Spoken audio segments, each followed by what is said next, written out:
សួស្តីបងប្អូនអរគ្នាហើយថ្ងៃនេះគឺថ្ងៃកម្មវិធីវត្តខ្មែរគុំមីធ្វើកម្មវិធីប្រពកម្មវិធីចូលឆ្នាំចាស់ផ្លាស់ចូលឆ្នាំថ្មី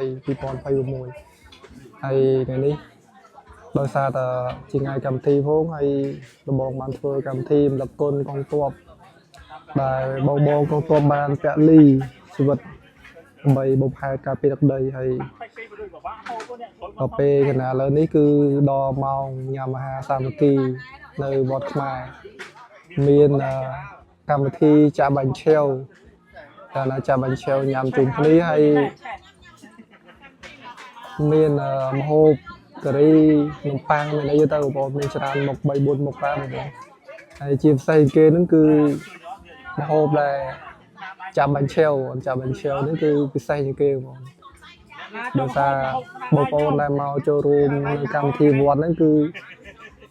លបងបានរៀបចំឲ្យគណៈកម្មការវត្តរៀបចំ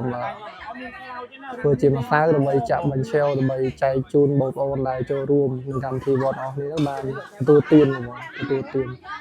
ដោយសារតែឥឡូវនេះគឺម៉ោង12ជាងហើយបងម៉ោង12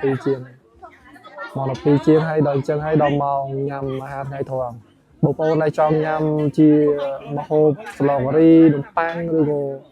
ចង់ញ៉ាំជាបាញ់ឆាវអីក៏បានដែរបងដោយសារនេះជាអាហារសាមគ្គីបងអាហារសាមគ្គីនៅវត្តគុំនេះហើយបងប្អូនខ្មែរយើងមកកុសកច្រើនដោយសារជាកម្មវិធីរំលឹកគុណកងទ័ពខ្មែរយើងផងតែគាត់បានពលីដើម្បីការពារបរិយាប្រទេសជាតិយើងដោយសារតែ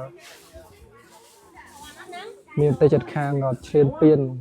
នៅប្រទេសកម្ពុជាយើងហើយមួយទៀតគឺកម្មវិធីឆ្លងឆ្នាំចាស់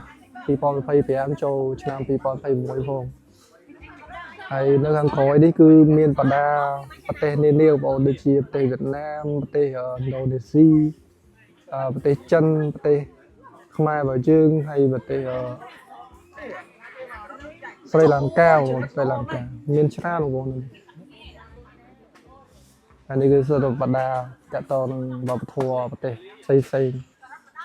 មានដូនស៊ីមានអីទៅសិទ្ធិបដា